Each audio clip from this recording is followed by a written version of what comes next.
And I would like to welcome our first speaker. He is the public defender, elected official of the City of San Francisco. He is the backer of Prop D, and he is now a mayoral candidate also, Mr. Jeff Adachi. Thank you, Jeff. Well, thank you very much for being here tonight and taking the time to join us at this presentation. Thank you for the invitation. I want to introduce Shirley and Rich Hansen, who have also been very active. It's in part because of them that I became involved in this issue of pension reform. They both served on the Civil Grand Jury, which is a body that convenes to study problems in city government. I also want to introduce the president of the Firefighter Association, Tom O'Connor, who's going to be speaking about a pension reform measure that's known as Prop C. It's a little confusing, but there's two. There's Prop C and Prop D.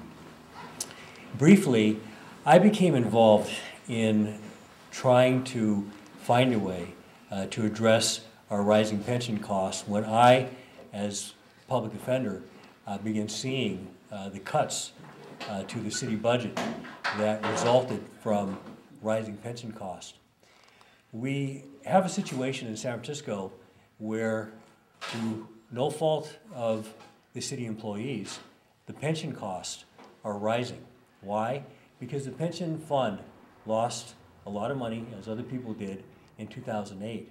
The result of that is that the city has had to contribute more and more towards the pension cost of retirees and its employees. Our pension costs this year are about $450 million. Those costs are projected to go up by as much as $400 million in the next 4 years. And so this means that there's either going to have to be a massive tax hike, fines and fees to cover these costs, or we're going to have to find some other solution that's going to address these cuts in services. Just in the last year, our pension costs in San Francisco have gone up $125 million. So when you think about other basic services that are competing for those funds, you begin to understand why this is a problem we have to address. Now, last year, we brought a measure that was called Proposition B. It was not successful. It did not pass, but it did get 116,000 votes.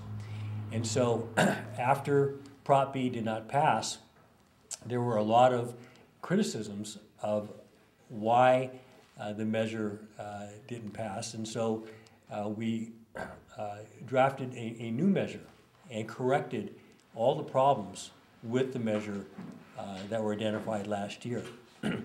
What does Proposition D do? Essentially, it does three things. Okay? It requires city employees, such as myself, I'm a city employee, I've been a city employee for 22 years, to share in the cost of the pensions. Okay? For many years, elected officials were exempted. Certain employees, not all employees, were exempted from contributing towards their pensions. And again, these are guaranteed pensions that an employee accrues while working. And in the case of a safety officer, you get 90% of your last year's income, and that was changed recently to the last 2 years' income. If you're not a safety, police or firefighter, then you would qualify for a full pension of 75% of your last year's income. It's recently been changed to the last 2 years of income. So the fact of the matter is that unless we find a way that we can fund these pensions, ultimately the pension fund is not going to be able to pay its obligations and the city will go broke. The second thing that Proposition D does is it creates a new retirement plan for new employees, one that is sustainable. For example, our measure sets a cap on pensions, either 75% of the average of your last 5 years of employment or $140,000, which is still a lot of money. But what this will do is it will avoid, $220,000, $250,000 pensions. You may have read that last year there was a police officer who earned $516,000. He wasn't even the police chief. He earned more than the President of the United States, and he retired at 56 with a annual pension of $240,000 a year. Now, this is not about attacking city employees or criticizing police or firefighters. They have a very, very difficult job. But at the same time, what happens when we can't afford it? What I saw is that for the first time in San Francisco's history, we cut summer school for 2 years in a row because we didn't have $2 million to pay for it. So summer school was canceled for 10,000 children. Yet we're spending over 220 times that on pension costs. There's a street bond that they're going to ask you to pass this year. Mayor Lee is putting it on the ballot. Right? What that will do is allow the city to fix the potholes in the street. They would spend and borrow $250 million at a cost of almost $500 million to fix the streets for the next 7 years. And they'll have to take that mortgage over 17 years. What that means as a taxpayer is that you're going to pay twice as much to fix your streets. Well, guess what? We only spend $30 million a year out of our budget to fix the streets. Yet we're spending over 140 times that on pensions. So when 14 times that on pensions. So when we're thinking about, the limited resources that we have in city government, this is an issue that absolutely needs to be addressed. The third thing that Proposition D does is that it eliminates spiking. Spiking is a process of artificially increasing your pension in the last year of employment. And what this does is that by promoting somebody in the last year, you get a bigger pension. And so the grand jury did a report on this, and it showed that it cost taxpayers about $120 million just within the fire and police department.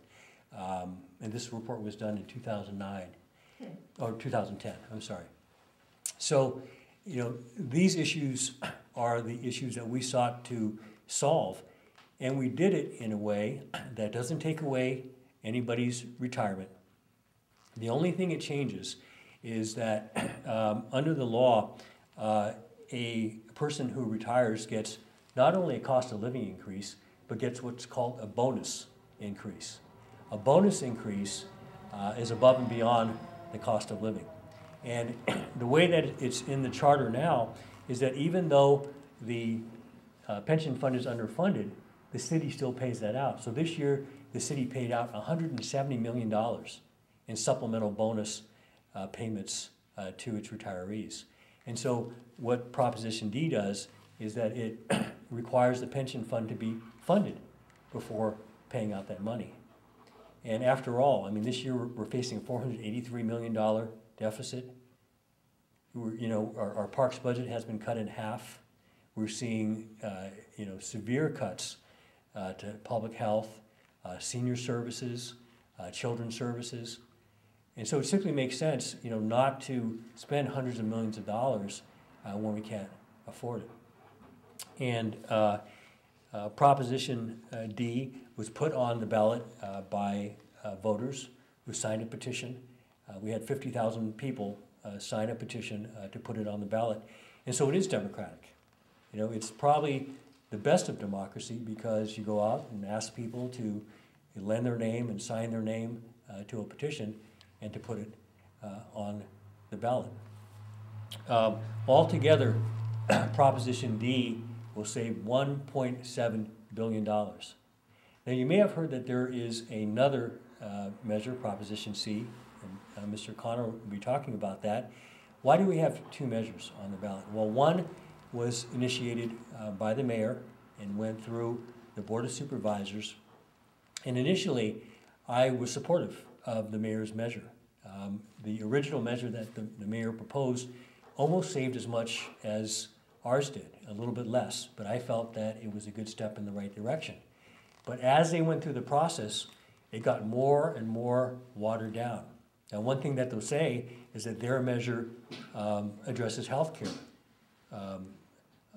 problems that we have. We have a $4.3 billion unfunded liability for city employees' health care. That's a huge number. What that means is that the city has promised to pay health care costs for city employees in the amount of $4.3 billion. It doesn't have any money to pay for it. And so what the mayor's plan does is requires city employees to contribute 0.25% of their salary, I think beginning in 2015 or 2016. That will only save $75 million over the next 10 years. So it's not even a drop in the bucket. It's a drop in a bucket that evaporates before it gets there. So I believe that there has to be a separate reform addressing health care. The biggest difference between the proposals is the cost savings. Our proposal saves between $80 to $200 million a year.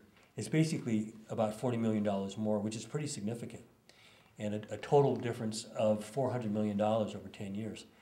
To give you an example, if we didn't pass the street bond and instead used the general fund to fix our streets, and we didn't pass the sales tax, if you added those together, it still wouldn't add up to the additional savings that you would get under our measure.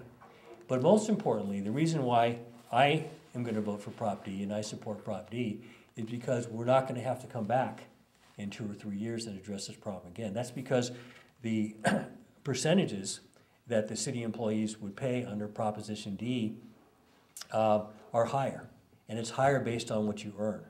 One of the criticisms of last year's measure is that it required all city employees to pay the same percentage. We've changed that.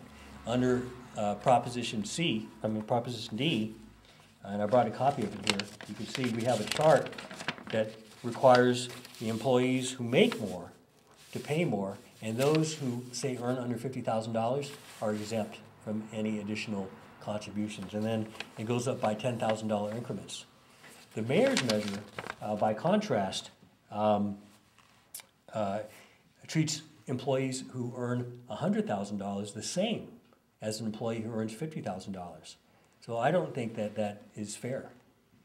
So I do think that our proposal is fairer, it's more balanced, it saves more, and it eliminates pension spiking.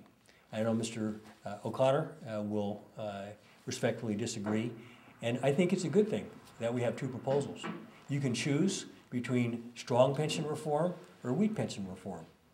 If you want to go with a measure that's not going to save as much, you can vote for Proposition C. That's your choice as a voter.